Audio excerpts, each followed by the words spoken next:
Ελάτε να δούμε πώς μπορούμε να έχουμε οργανωμένες τις επαφές μας με την εφαρμογή της Ailo. Αρχικά να πούμε ότι υπάρχουν δύο τρόποι για να συλλέξεις μια επαφή.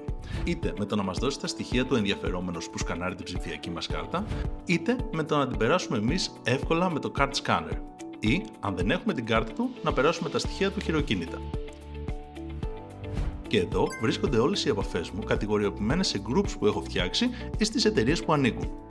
Πάμε να δούμε τι μπορώ να κάνω με αυτή την επαφή όμως. Αρχικά, μπορώ να τη στείλω κάπου, αλλά και να την αποθηκεύσω σαν επαφή στο κινητό μου. Μπορώ να έρθω απευθείας σε επικοινωνία μέσω τηλεφωνικής κλήσης, μηνύματος, email.